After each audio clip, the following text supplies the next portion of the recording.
Thank you for your patience, everyone. Sorry, I'm just trying to figure out the technical issues. And thank you for those of you that have your cameras on. I really appreciate being able to see all your lovely faces. Also love seeing your books in the background, Madison. Love a bookish girly. Okay. Okay, I think we're good. Let me go ahead and share my screen and we should be. Nope, that's the wrong one. Hold on. That's the right one. I'm gonna have to trim the recording on this. All right, welcome everyone. We are now officially ready to get started. Thank you all so much for being here, and thank you especially to my co-pilot, Kate, for helping me lead this session. We are going to be talking all about graduate admissions for master's and PhD programs, and we are just going to be diving into the thick of it. But before we get started, it would be really helpful for the both of us if we knew where you're calling in from and also what type of program you're looking to apply to this year. So whether you're applying for master's degrees, or you are applying for PhDs or DPhils, if you could just let us know your subject matter, the type of program you're applying for, and where it is that you're calling in from in the chat, that would be really helpful for us. Oftentimes, we can kind of cater the session to the attendees and make sure that you are, accounted for, and we make sure that we're giving you information that's going to be the most useful to you. So we've got Clara from Manchester trying to beat that imposter syndrome and apply for a PhD. Clara, I would love to know what type of subject you're interested in as well. That would be really helpful. Melody's over in Texas. Not sure if she'll apply for an MA or PhD in history. We've got another historian in the making. Love to see it. All right. Okay, keep them coming. Oh, social sciences, gender studies / business. Amanda's over in Ontario, another history PhD applicant. Brilliant. We've got Morgan over in Poland, also applying for DPhils and PhDs in biology. We've got California, a fellow Californian. Love to see it. Welcome, Danielle. We've got Ritzy from New Delhi. Oh my goodness. Okay, we've got people from all over. Brilliant. Okay, so that's just really helpful. It just lets us know what kind of divide there is in the group. And it seems like in particular with you all, we're going to be wanting to go into the difference between the master's and the PhD programs and where you should be applying, where you should be spending your energy and all of that. Oftentimes, if you're, applying directly out of a bachelor's degree, or if you have come from a slightly non-traditional path, whether you're returning to school after a couple of years in professional workplaces, then it might be a good idea for you to apply to both types of programs. So we're going to cover a little bit about what strategy is the best for you and give you some kind of general guidelines to begin thinking about your path forward. So in today's session, we're going to start with a little kind of general introduction. I'll introduce myself. I'll have Kate introduce herself as well. And then we'll go into the overall application process. My recommendation for all of you is if you have just a piece of paper or a document open where you can keep some notes, there's going to be a lot of information coming at you today. So I highly recommend just having something to take notes.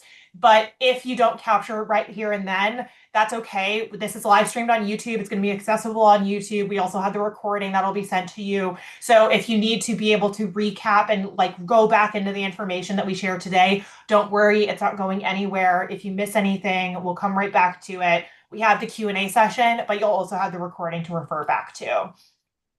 We'll also go into actually crafting the personal statements. One thing that's really important in graduate admissions is knowing the difference between the statement of purpose, the personal statement, and the research proposal. So we're really going to be diving into the differences between those three different types of statements and how it is that you go about strategizing the structure, what information is included, and all of those things. So we'll go into all of those different types of documents.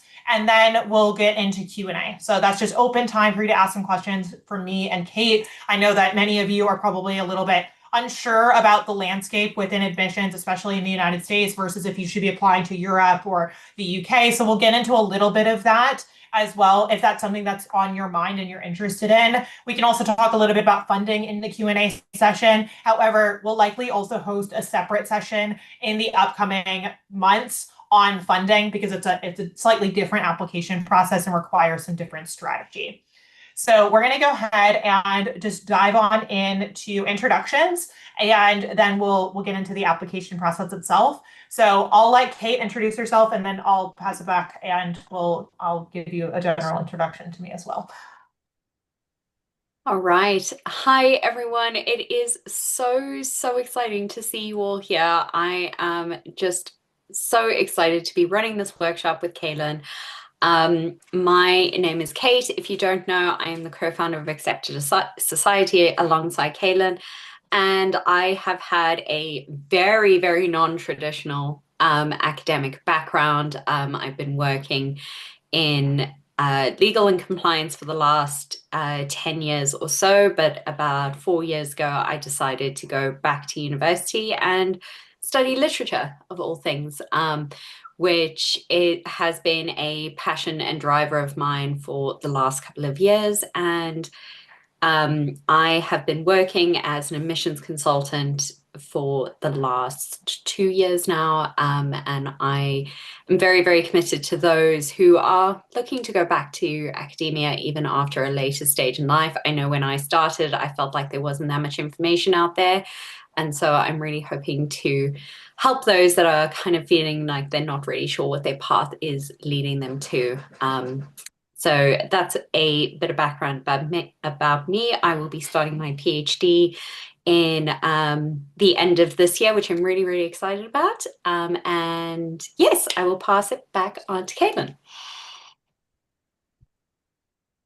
All right. Hello, everyone. I'm Kaelyn. I am a fifth year PhD candidate in history and African American studies at Yale University. However, my path has also been a little bit of a winding one, perhaps a little bit different than Kate's. I actually went to community college back before I went to university. I was actually in community college in and out for about 4 years.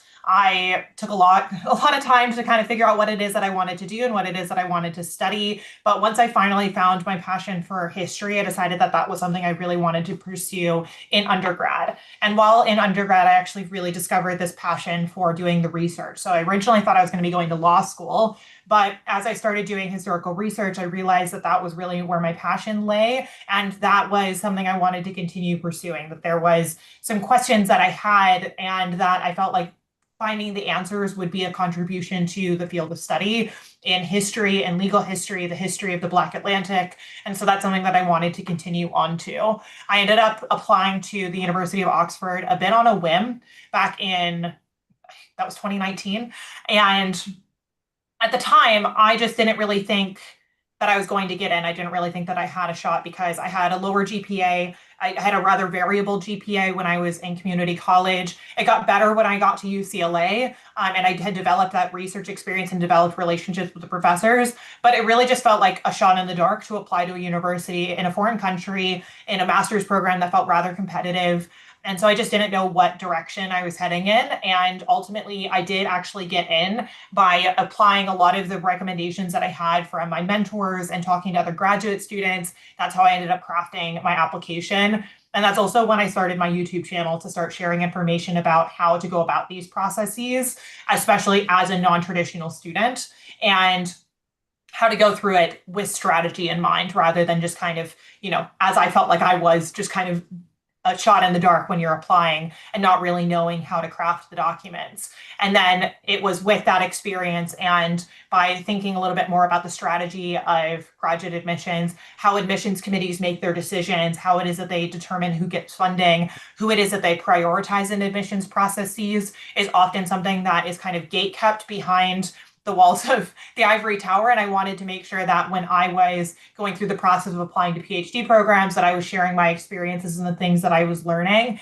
and ultimately got into Yale and then started sharing those resources online through Accepted. And over the last couple of years, I've been in my PhD program now going on 6 years. I have worked with over 600 clients on their graduate admissions applications with the support of my team. I personally have helped over 300 students individually on their applications and have seen such a range of experiences, backgrounds, and finding ways to communicate that experience in the application is something that I think is really important to kind of separating your experience and your expertise and where it is that you're going with your future as a researcher from those of your peers. So that's something that I really take into the experience of working with graduate admissions clients, and the way that I personally, and the way that Accepted and the way that Kate approaches admissions, is by the individual basis of your experience, your perspectives, your passions, and using that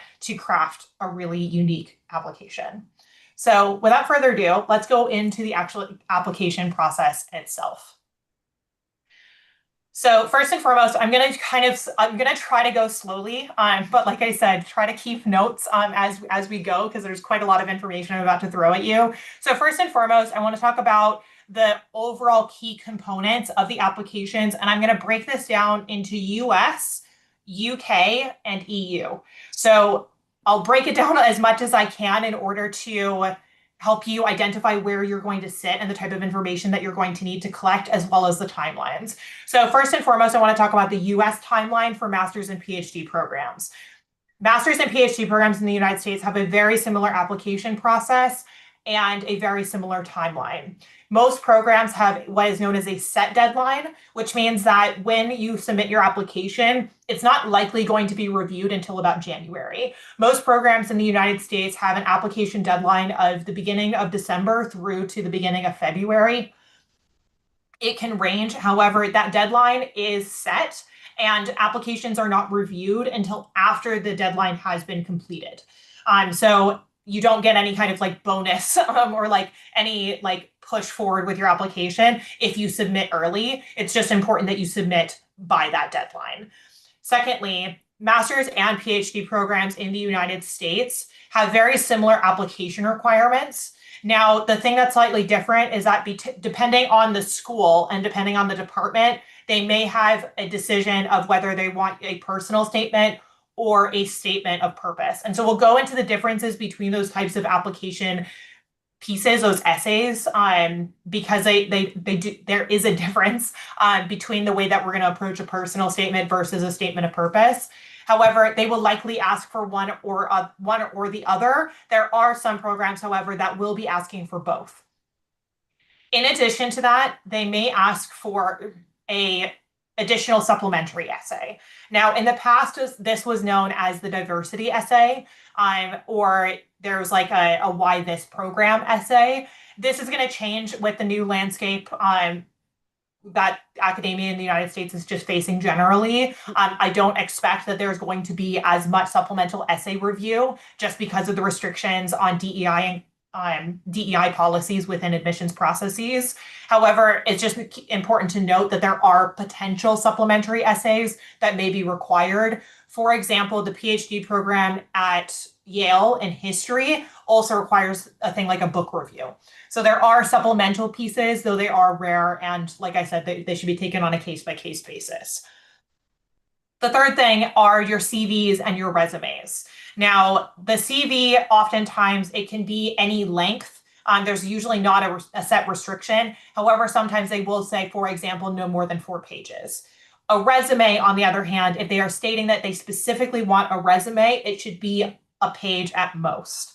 So this should be a professional resume that has a really set structure, and we'll go over a little bit of that. However, the thing about resumes and CVs is I would say it's important insofar as you are showing your range of experience, but it is not the most important aspect of your application. The third thing are the fourth thing are your letters of recommendation. So programs will have a minimum letters of recommendation requirements.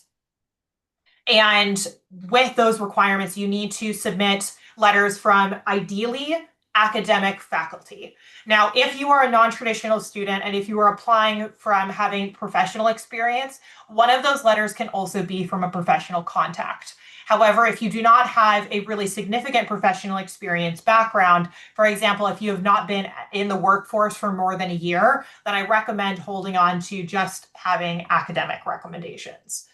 In terms of recommendations to prioritize, the thing that you're going to want to consider when you are going into asking for letters of recommendation are first and foremost, does this person know my writing?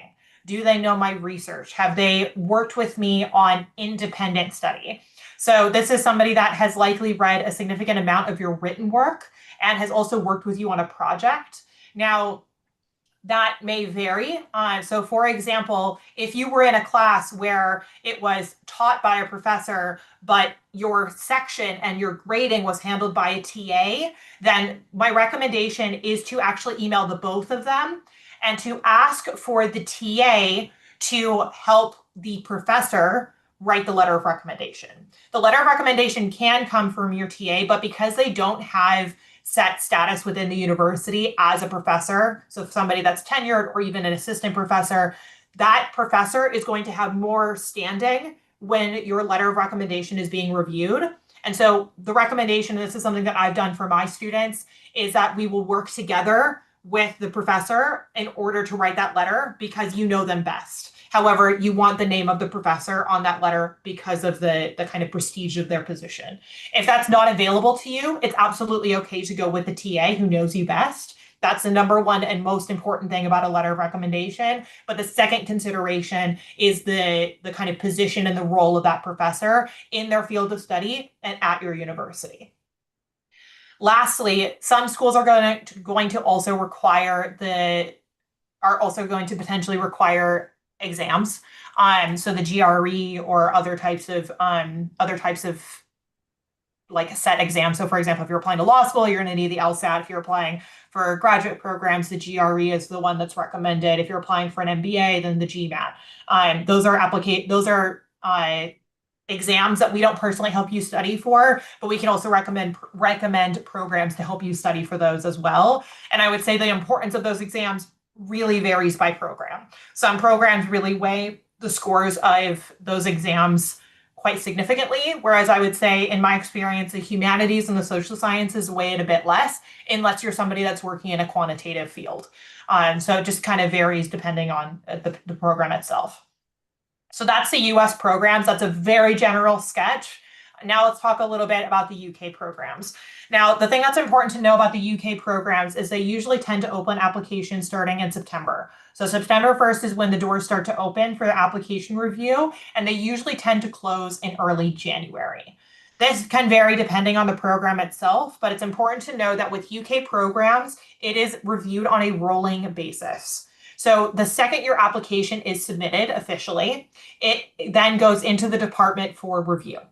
And what's important about this early stage, and the reason it's important to know to apply early, is because oftentimes UK programs have funding that is given out from the very beginning of when they start receiving applications, and it is slowly depleted. So if you are to wait till the application deadline, all that money is going to be gone. So you need to apply early and strategically if you want to try to get that funding if you are applying in the UK. This is going to vary depending on the program. So for the sciences are funded in a slightly different way than the humanities and the social sciences. The sciences in particular, especially lab-based sciences, are usually based on a grant that is given to your advisor. Now, this is also applicable in the EU, but we'll get to that in a second. And so it's important to develop a relationship with that supervisor and know about the funding that's available within that lab in order to apply to the right programs. Because you're not just applying to the wider program, you're specifically applying to a lab to work with that supervisor. And so their funding and your application is going to be very dependent on them saying yes rather than the department saying yes. So the differentiation between the humanities, the social sciences, and then the hard sciences or kind of standard STEM programs, the funding is the part where it makes a little bit of a difference in how your application is reviewed. However, the main principle is that the earlier you apply, the better, the more opportunities for funding you will have at your disposal. For the application, master's applications and PhD or DPhil applications are a little bit different. And that is because the kind of requirement in terms of research, it just varies. So when you are applying to the UK, and this is the part that gets slightly confusing, so I'll try to take it slow, is that there are research master's programs and there are taught master's programs. Now, just because it's a taught program does not mean that there are not research opportunities within that program, but those two different types of programs have different requirements in terms of application. One, the research programs are likely going to require a research proposal or a statement of purpose, whereas a taught degree is likely going to require a personal statement or a statement of purpose, but very likely not a research proposal. Then they start getting more samey. That's when they start like needing the CV or a resume. You need your letters of recommendation. And I completely forgot to talk about written samples. All of these programs, especially if you are in the humanities or social sciences, regardless of where you are applying, are going to require a written sample. Completely forgot to mention that. Written samples are up to about 25 pages typically. And we'll talk a little bit about what types of written samples you should submit. I recommend we come back to that in the Q&A because there's quite a lot of information we need to share about the statements, and the written sample is not going to be applicable for everyone here. So returning to the UK, they have a lot of the same application requirements after you get past the kind of funding differences and the types of statements. So the statements when you're applying for the UK, the research degrees and the taught degrees. Now let's talk about the DPhils and the PhDs. The DPhils and the PhDs are likely going to require a research proposal as well as a statement of some kind. This is usually a personal statement. However, all of them kind of write something a little bit different in terms of their requirements. So they could ask for one of the three, or they might ask for two of the three. We'll talk a little bit about the specifics of the research proposal in the next section, but all of the other application requirements after that are going to vary. Now, like Kate just said in the chat, letters of recommendation are going to typically be between 2 and 4. However, one thing to note is that every program has a minimum, but every program also has a maximum. So you can actually submit to the maximum of your letters of recommendation. You likely will have to ask the program director, so the director of graduate studies, how many letters you are allowed to submit, because it's oftentimes not available on the website. Most programs require, like, say that you cannot submit more than 5. If I remember, there was one school I applied to for PhDs that allowed 6. So just keep in mind, you don't have to do the max, but my recommendation is ultimately you want to make sure that you have really strong letters of recommendation. And the only reason I submitted the max number of recommendations is because I had professors in different fields, because I was applying to an interdisciplinary study, that I wanted to be able to speak to my interdisciplinary abilities, so not just historians. Now let's talk a little bit about the EU. Now the EU is a very unique situation because of the way it's funded. So the way that it's funded is often through grants through that specific program in a specific field of study. So this applies to the humanities as well as the sciences and the social sciences. So for example, you'll see programs, for example, in the Netherlands, the University of Utrecht recently put out an application call for people that are studying, for example, like Indigenous Studies, 19th century America, or that are doing like anthropology in Iran of like this specific topic. So you just want to make sure that when you're looking at European programs, you're also looking at what the programs are looking for specifically in terms of funding, on what kind of studies they're funding. They especially the Scandinavian countries, they tend to like have a very specific funding format for the individual types of studies and subfields. So you just want to make sure that you're applying to those specific subfields. It requires a bit more research in my experience. However, that funding is a little bit more secure than if you're applying in the UK. So that's just one thing to keep in mind. Now, for application requirements and deadlines, the EU is entirely variable. In my experience, the Netherlands, Ireland, and France tend to stick within a very similar academic calendar to the US, Canada, and the UK relatively. However, some of the other countries will have applications that will be open until June. So it just varies depending on the program, and that's why it's really important to do your research. In terms of application requirements, the EU typically leans more towards research proposals rather than statements of purpose or personal statements. And then the rest of the application requirements, such as the CV, the written sample, the letters of recommendation, that's all quite standard as well.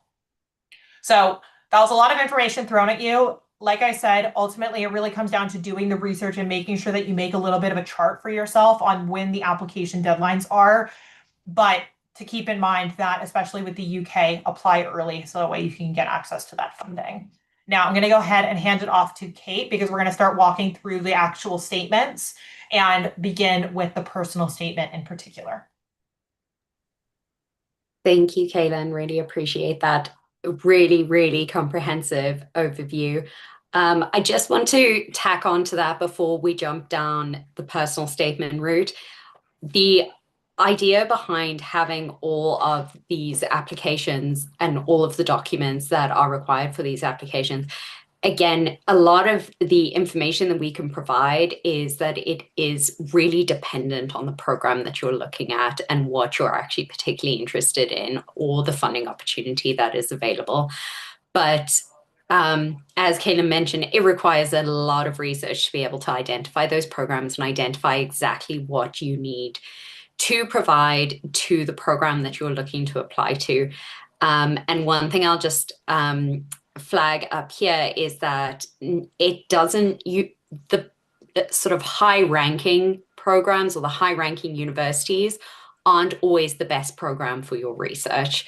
So just something to bear in mind, like as you're kind of going through your research process, when you are looking at your universities or you're looking at your opportunities, it doesn't always have to be like your Oxfords or your Cambridges or whatever the case may be. Sometimes you find the best program for your research is one that is not something you would have considered in the past. So diving down into the personal statement, as Kaelyn had mentioned, the likelihood is that a personal statement is one of the documents in one way, shape, and form that you will be required to provide in your application process. This is an opportunity for the committee, the admissions committee, to have a glimpse of who you are as a person.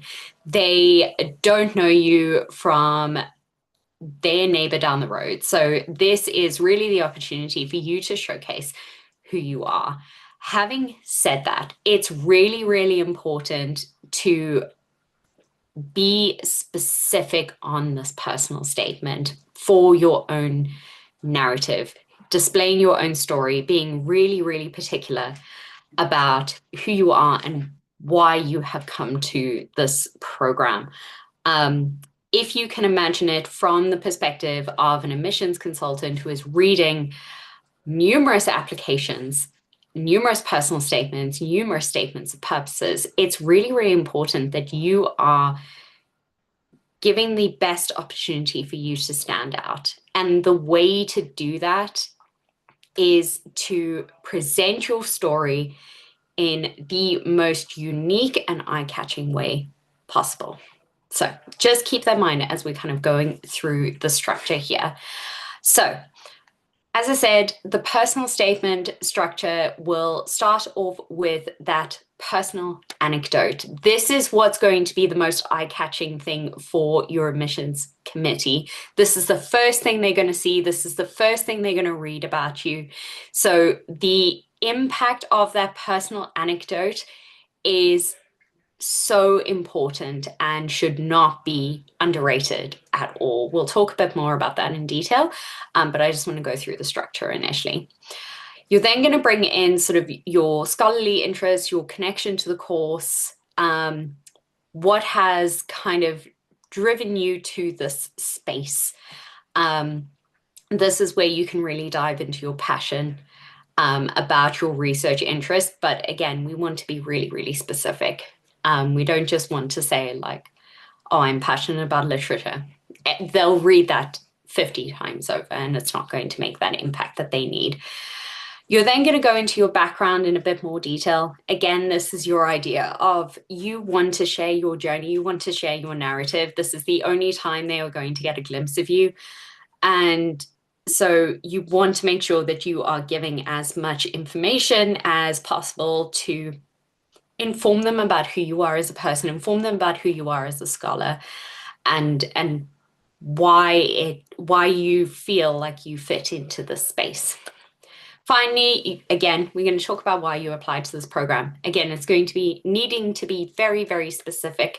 It's going to need to be well researched. It's going to need to be, not a, oh, I want to apply to Oxford because it's the top ranked university. That's not a reason. What has really drawn you to this program? What has drawn you to this institution? What has drawn you to the supervisor? So let's go into a bit more detail about each of these particular parts. The first part, the personal anecdote, this is the part I'm really going to spend a lot of time on.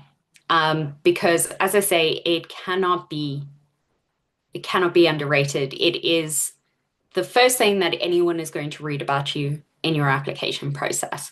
So if you are going to start off with a, you know, my name is Kate and I am passionate about literature, that is not going to draw anyone into reading the rest of your statement. You're going to lose the person who's read your admissions, who is reading your admissions essay straight away.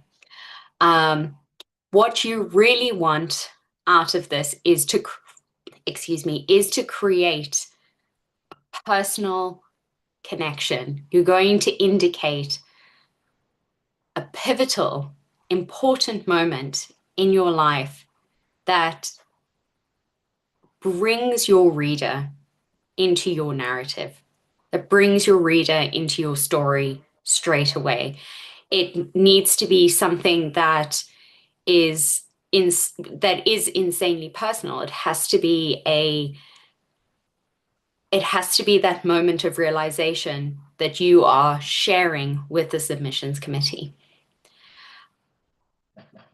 You want to really avoid your sort of vague descriptions. You want to avoid a bit too much context, generic storylines. The biggest thing that we talk about in admissions is you want to show rather than tell.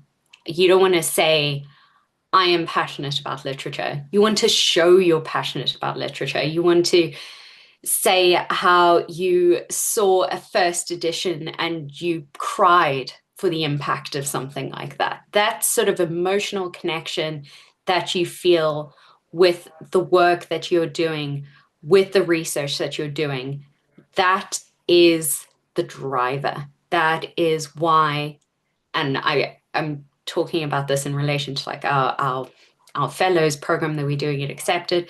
You want to show them why you are the best person to do this research. And that personal connection, that initial personal anecdote is going to be the thing that sets you apart, sets your application apart from everyone else. And it's so, so important, cannot be overstated how important this is. In terms of creating that background, that scholarly interest, why you're applying to this program, I really want to highlight the fact that this is a very narrative application. This is a very narrative document. You want to tell your story. You want to be able to talk about how you came to this research topic, how you came to your passion, how you came to your interests. And this space is particularly important for those who are coming from non-traditional backgrounds. This space is particularly important to be able to show that even though the academic journey that you have taken up until this point is not necessarily standard or traditional or has been impacted by a number of different circumstances, this is where you can highlight why you're coming back to it. You can highlight what has led you back to it. You can highlight what has been the impact of the work that you've done in the meantime. This is your chance to really show that story and really navigate why you're getting back into the space.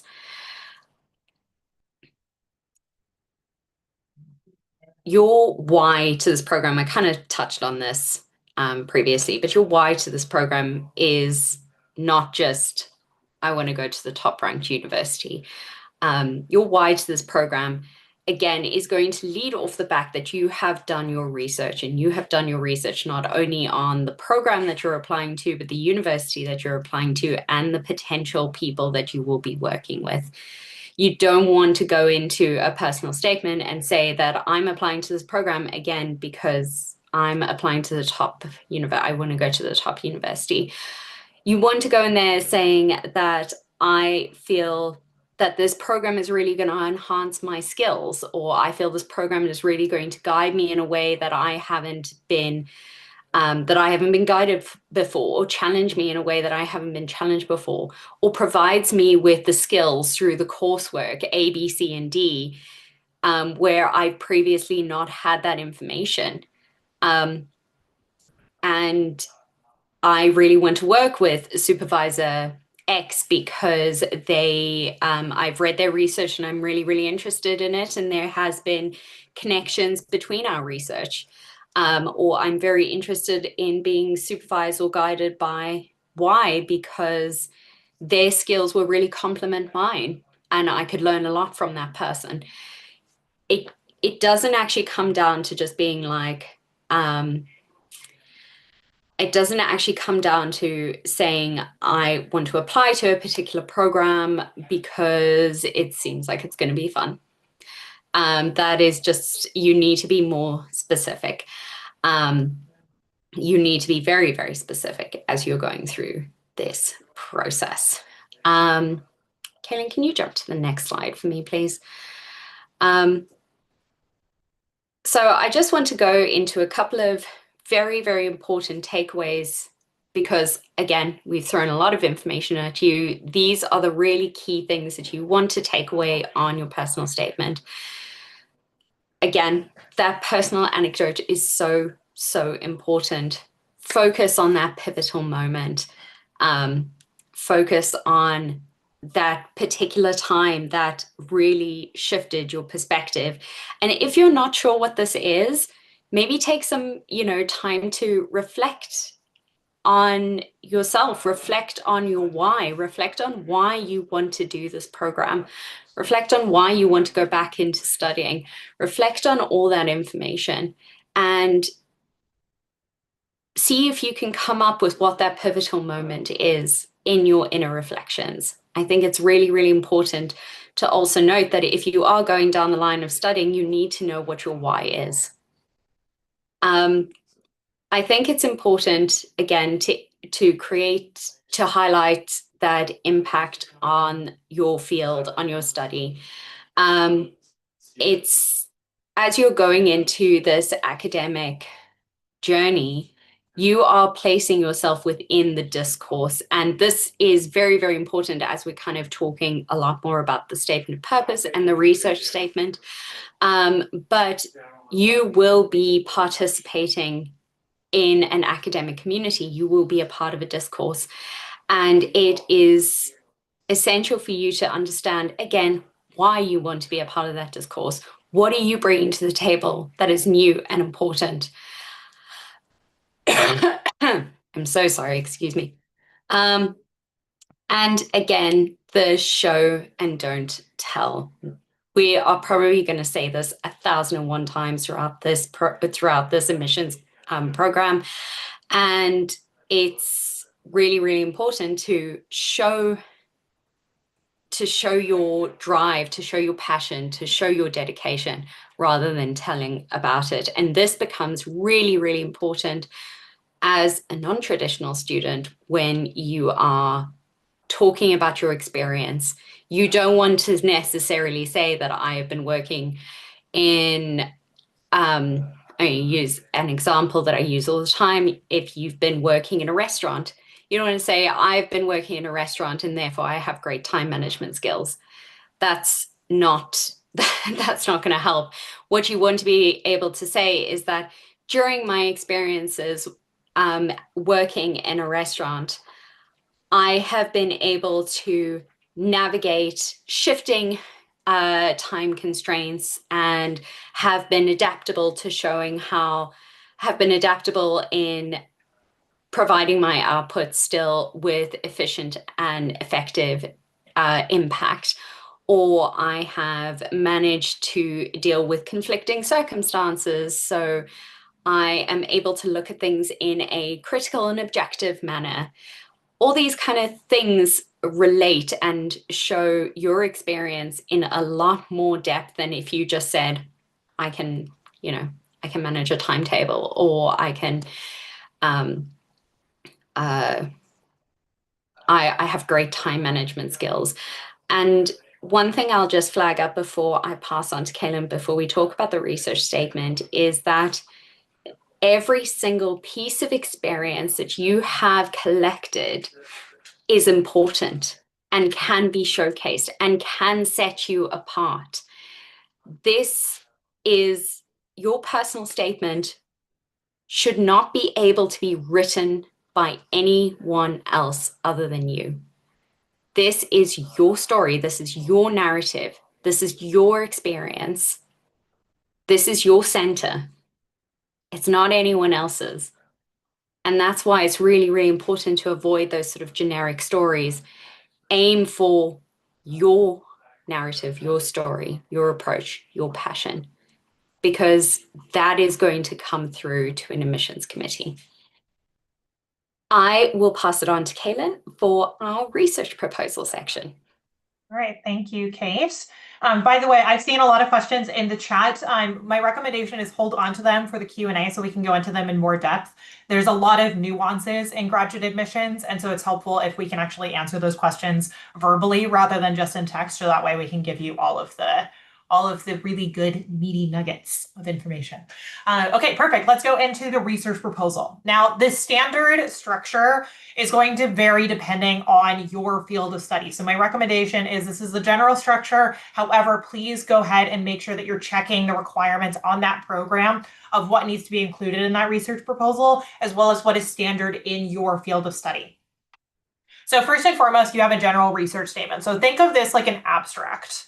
And think of this as like the overall impact statement about that research and how it is that you see that fitting into and contributing to your field of study. You want to be direct about this. Now, one thing that I see as a big mistake with my clients when I first read a first draft of your research proposals are it's too soft. You're not being very direct about your impact. I want you to be like, this is making the most serious contribution to the way that we study X. I want you to be direct. I want you to be serious about what your position in your field is going to be.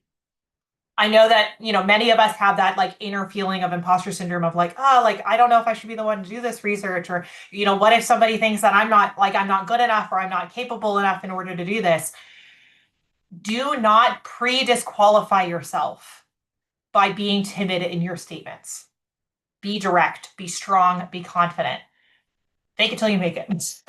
Because ultimately your research proposal is trying to show the committee that you are the person for this research. Like reiterating what Kate said, this research proposal is putting you in a position in the minds of the admissions committee of like, nobody can do this work better than this person.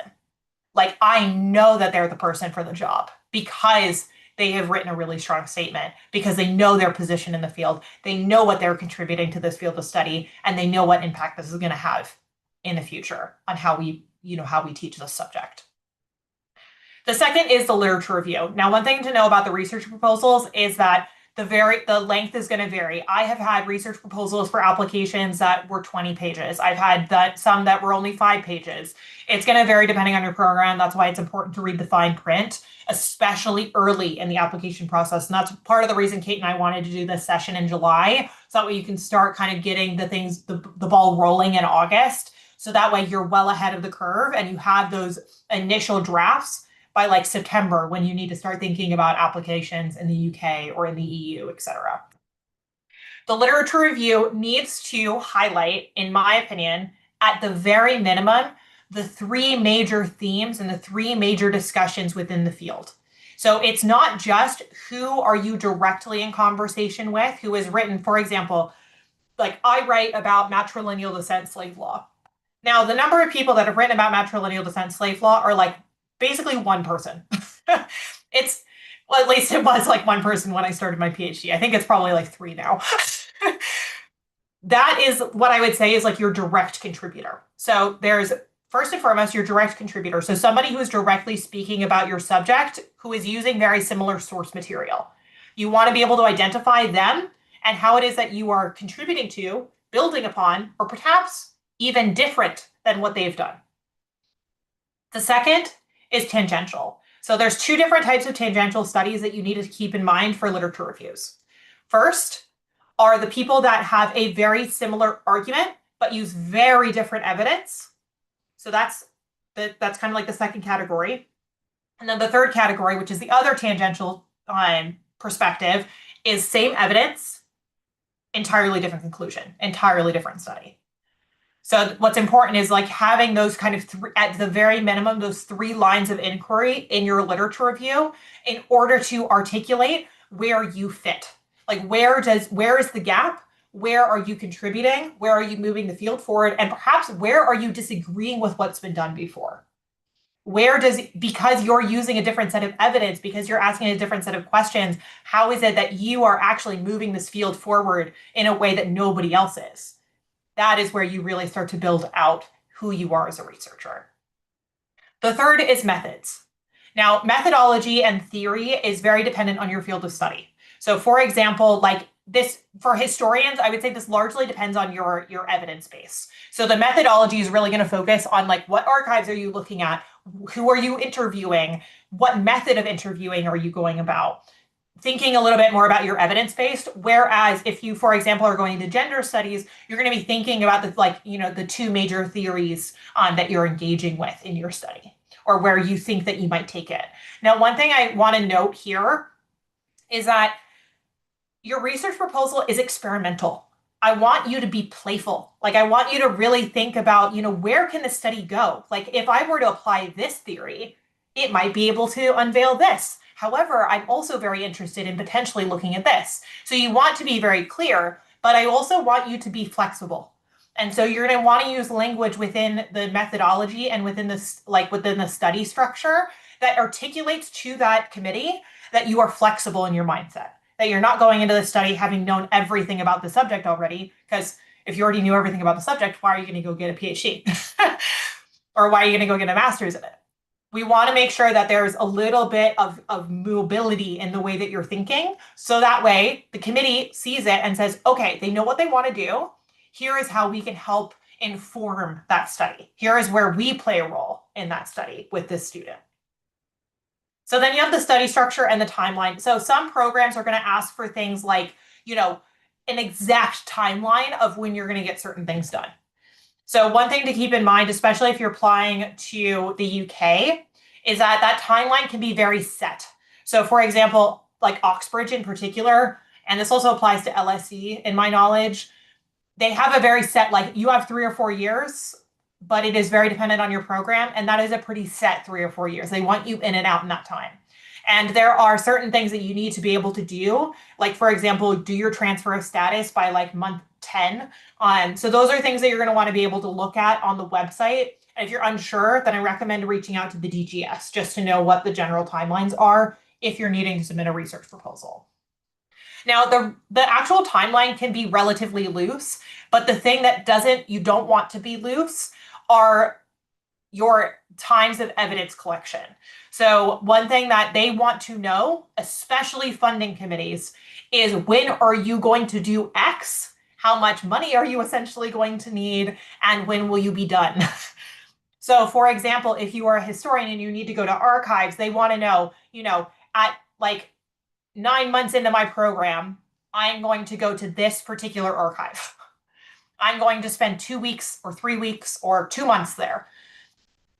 They want a general time, like they want a general idea of what kind of resources you're going to be pulling from. Now, this doesn't have to be set, but you need to give them a really generally clear idea of what kind of resources you're going to need in order for that project to be completed in the time. And this is also a really important exercise for you to go into as a researcher to be able to articulate and think about how much time do I need in order to collect evidence? How much time do I need to analyze and potentially code that evidence? And then how much time am I going to need to write?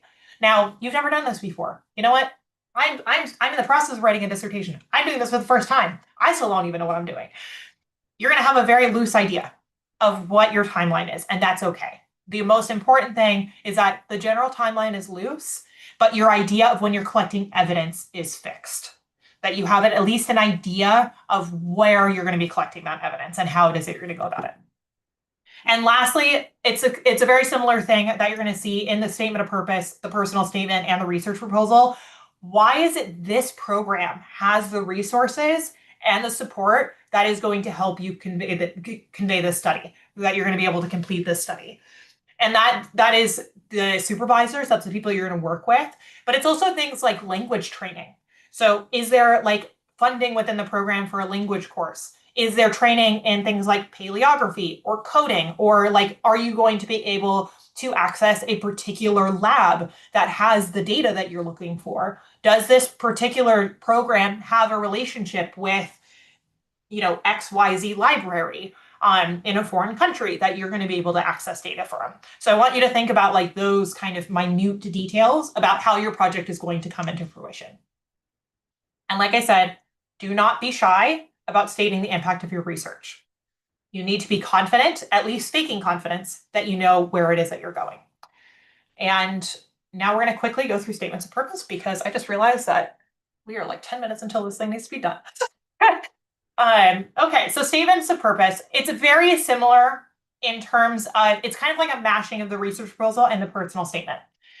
Now, the thing about the initial section, so oftentimes a statement of purpose is about 1,000 words. And the initial paragraph, what we call the research proposal, is that kind of initial paragraph that you put in your research proposal, which is that you need to be able to identify like what's the research question, what's the impact, and who are you in conversation with. Now, you're going to want to do this in under 250 words. So you want this to be no more than 25% of the proposal or of the statement of purpose. Okay. 25% dedicated to the research proposal where you're very direct about what it is that you're hoping to contribute. After that, you have section 2, which is your background. Now, I want you to pick the 2 projects, the 2 experiences that you have that are the most directly applicable to your research skills. This is not about passion. This is not about, what books you've read. This is specifically about, I have done X study where I learned X analytical skills. I learned X coding skills. I learned X like methods that are directly applicable to the way that I'm going to approach this project. Now, the important thing about these 2 paragraphs that are going to identify those 2 experiences is that you are going to end the second paragraph of the background, connecting it to the evolution of your research project. So this is where you show a little bit of humility. You show that you don't know everything. These are the ways that you are going to learn and grow in the project. These are the things that you've never had a chance to learn. And this is where, for example, I would say, like, I've had a lot of experience working in Americanist historical contexts. I've worked a lot in the 18th century. However, with this study, I'm going to need to move back into looking at 17th century records. One of the reasons I've selected Yale as the program that I think is the most aligned with being able to support this project is X professor has the experience. So this is when we get into the final paragraph, the Y paragraph, is because X professor has specific experience working in this area, working with these methods, that they have a historiographical knowledge, or they have an archival knowledge, or they have a methods-based knowledge that I will benefit from. That my lack of experience in this area will be bolstered, and that I will be focusing my attention on building upon those skills with the help of X, Y, and Z. Now, an important thing about PhD programs is you want to be specific about who you want to work with, but you need to be slightly flexible. You don't want to go to a program for one professor, okay? It is something that I wish somebody had told me when I first started to apply to PhD programs. You are going to work with a committee. I want you to initially think about who that committee is. How are they going to impact your work? What about their expertise is going to play a role in your research? How are you going to potentially work with them for comprehensive exams or work with them on studies of theirs? How is it that their relationships with journals is going to impact your research and your ability to publish? Is this professor active within the community of legal historians or whatever subfield you're in? Those are things I want you to think about, and it's something that I wish somebody had told me. It's not just about that person having great research. It's not just about them applying certain methods. Are they publishing regularly? Do they have good relationships within the department? Are they active within their subfield? Those are things that I are like, do they have relationships with publications? Those are things I want you to think about as well. It's not necessarily going to make it into the statement because, we only have so many words to use, but I want you to think about those things as you're thinking about who you want to work with and how it is that we're going to use this information. I also have, I'll go into this in a second. So now we're going to talk a little bit about ways that you can work with Accepted. So we have our one-on-one coaching program. Now, this is like, the bread and the butter of stuff that we've done for the last couple of years. We work one-on-one with clients in order to support their applications. However, we understand that one-on-one services can be expensive and can be, inaccessible to some of you, which is why we have the graduate admissions essay guide. This includes templates, it includes examples, it includes a complete walkthrough of all the different types of statements and how to structure things. And it's a really good kind of foundation for writing your applications. So those are two ways that you can work with us. You can go ahead into the graduate admissions essay. You can also experience, working with us one-on-one. We do unfortunately have slightly limited availability this year just because of, we're both writing dissertations. So currently I have 6 spots remaining on my roster and Kate has 5. So I know that Kate unfortunately has to head off in 3 minutes to run the fellow session, but I want to go ahead and open us up to Q&A, and I will stay over the hour for, about 10 minutes to make sure that I answer any additional questions. So that way there's enough time. So I'm going to go ahead and if you would like, you can just go ahead and put it in the chat. I think that that'll ideally be quicker.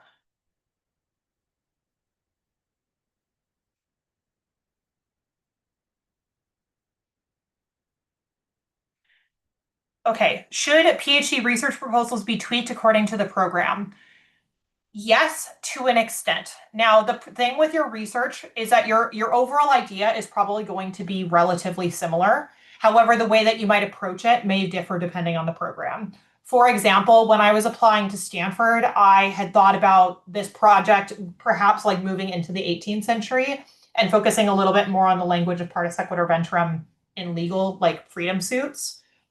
Whereas with Yale, because of the professors that were there, I thought this was definitely a 17th century project. So absolutely, you can kind of mold the research proposal depending on the professors. The only thing that I would keep in mind is that ultimately it's your research.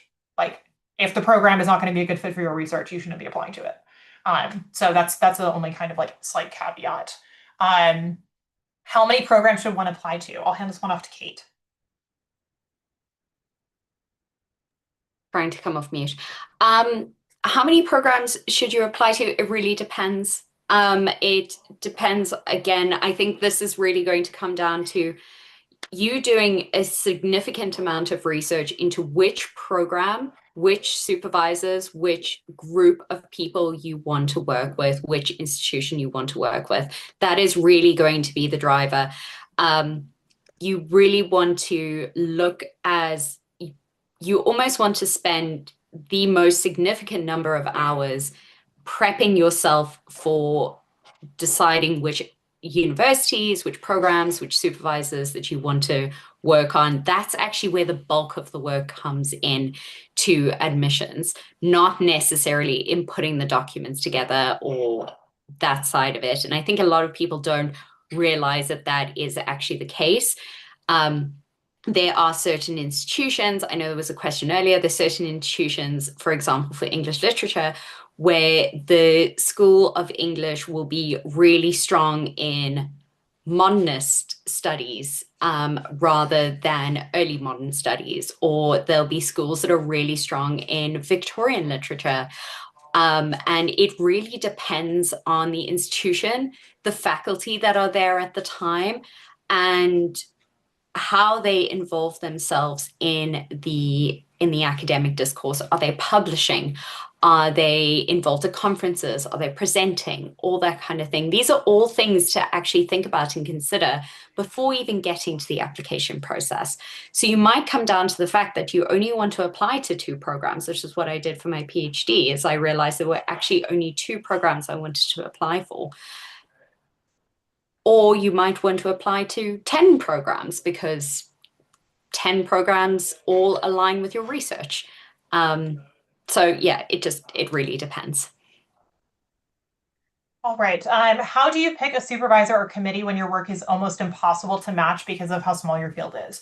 So I have a client right now who works on medieval Ukrainian history. Now, for example, that specific subfield is very, very small. There is basically nobody that works on that direct field of study except for one person in the entire world. What I have recommended to her, and the same advice that I'm going to bring to you, is you want to find somebody who, like I said in the literature review, is part of those two tangential studies. So, similar study, different evidence. Same evidence, different study. Those are the types of people that I want you to think of for your committee. Now, every study ends up having different facets that you want to have committee members that can address them. So, for example, my committee is made up of a Caribbeanist as who studies like the 17th century legal records. So that's really helpful from a legal perspective. Somebody who is really well informed on early modern colonial history and English history. They're more of like they focus more on the Northeast. So they're not in my region. They don't look at the same documents as me, but they're at the same time period, very similar study. And then third, I have a gender studies and Black feminist historian on my committee, but they don't study my time period at all. But because I wanted to make sure that I had that perspective, that's what I recommend is just making sure that the different facets of your research are being touched. It's very, very rare to find somebody who is a direct applicant to your research, unless you have something that's a little bit more common. Okay. I have a niche research interest and topic. I'm planning on doing a PhD biology in this particular topic. Broadly speaking, will it disadvantage me that I'm very interested in specifically training in this one field, or will it rather make me look passionate and purposeful? So it having a niche interests will always position you as somebody who has done a lot of research, who really knows what they want. The only thing about the sciences, and this really depends on what field of biology you are going into, it is very likely that you are going to need to work directly with a lab. So you're going to need to go into that particular setting and learn from that PI and probably like contribute to that study itself. So it's very unlikely that you'll get somebody who is in your specific niche. However, I want you to think about the skills and the data that you're going to be collecting in that particular lab and how it might be applicable to you performing your study. So that's the kind of like very generalized advice for my STEM clients is find a lab, find a PI, find a supervisor who studies themselves, provide you with at least the methods or the data that is going to be helpful. Okay, let's see. Can you provide specific examples for what we should look for as far as faculty being active and supportive for students in academia? This is where I recommend reaching out to current students. So current students and previous students are going to be the ones that have the most useful information for you about what that program is, what it's about, how it is that that supervisor works, and if it's going to be a good fit. Now, somebody can look great on paper, but you need to know what their working style is. This is something I wish I had done more of when I was applying to programs. I have done it with, I've talked to students that are applying to Yale about my experiences in the program and with my advisor for this very reason, because I think it's really important to like offer that institutional knowledge to those that are coming into these programs. So reach out to their other students. Another way you can do it is reaching out to the professor, and then also after having some communication with them, asking if they'd be willing to put you in touch with one of their graduate students. Okay.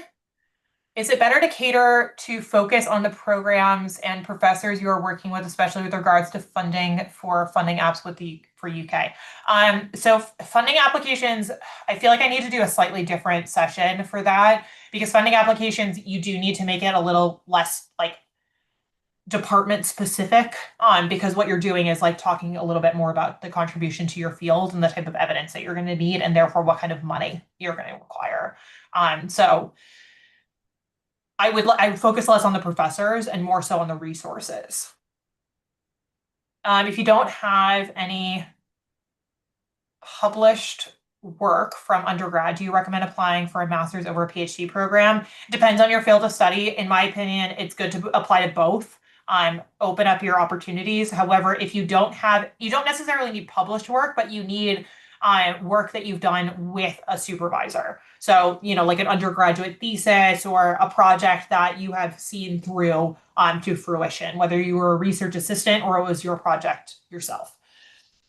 How do we select supervisors? A good guide for elevating your work, but the wrong one can derail it completely. Hi, yes, absolutely. Your advisor is plays a massive role in your applications, and so this is where, like I said, it's not just thinking about like, is their research good? Are they well published? Do they write well? Do they do do I think they're a good historian, literary scholar, so anthropologist? It's not just about who they are professionally. Who are they as a mentor? Who are they as somebody who fosters knowledge within their field? How are they, engaged in their field? Those are things that are really important. And so that's what I want you to think about. I want you to ask those questions about, like, have they published recently? Are they currently sitting on any boards? So are they sitting like on a particular journal? Are they active at conferences? The reason that's important is not just because they're like, actively contributing to their field. They have a really good network if they're doing that. And network is another thing that's really important. You want to make sure that the person you're going to go work with is going to fight for you, is going to make sure that you have, opportunities, that you have research opportunities, that you can go to conferences, they put you in touch with people, you have conversations with other people in your field. I made the mistake of not doing a lot of that research myself, and it's something that I highly recommend any one of my clients do. Do you have any advice on the list review impact on field for projects that are very interdisciplinary? Um, the one thing I will recommend is you are going to have to publish in a field. So even if your project is highly interdisciplinary, you are going to have to pivot certain aspects of it in order to conform with journals. In order to, when you go to work with a university press someday to publish your work, they're going to want to know, where does this project sit? And so my recommendation is to, when you're doing the literature review, make sure that you have the scope of where your research sits interdisciplinarily, but make sure that it also like sits quite well in at least one major field. When booking one-on-one coaching, how many sessions can we have together to discuss PhD application? So first and foremost, we have an initial call with you. So that's the one-on-one call you can book on the website. And then from there, we talk about what we recommend for you and your application.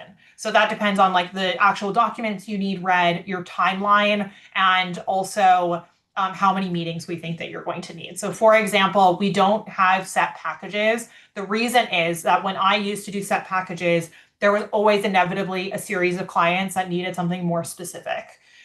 For example, I had a client, she was Russian and she was applying to Cambridge, and her application was great. Like her research was fantastic, but her written sample needed a lot of work.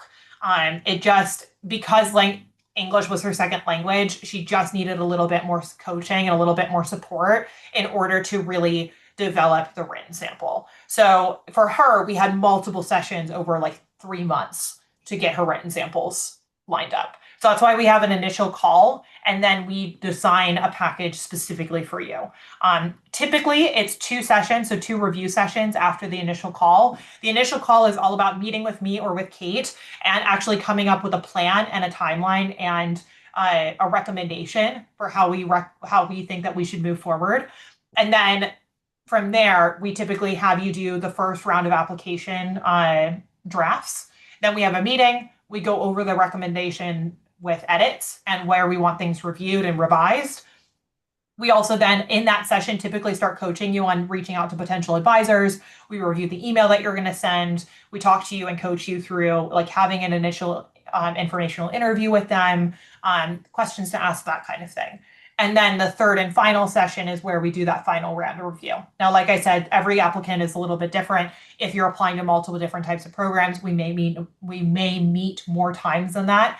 If your application needs more work, again, we might meet more times than that, but I would say the standard is that we meet an initial time and then 2 times for review. So I unfortunately have to close out today's session, but just a gentle reminder that, even if you are unable to afford the one-on-one coaching, I also recommend the accepted community. This space, I have one question, please. unfortunately, I can't answer any additional questions right now, but I will go ahead and leave the link down below. If you have any further questions, feel free to email myself or Kate, and we'll talk to you very soon. Like I said, Accepted is here to support you as well, even if you can't afford the one-on-one coaching. It's another space where you can ask those questions. You can get feedback, not only from myself and Kate, but also from others in the community. All right. Bye, everyone.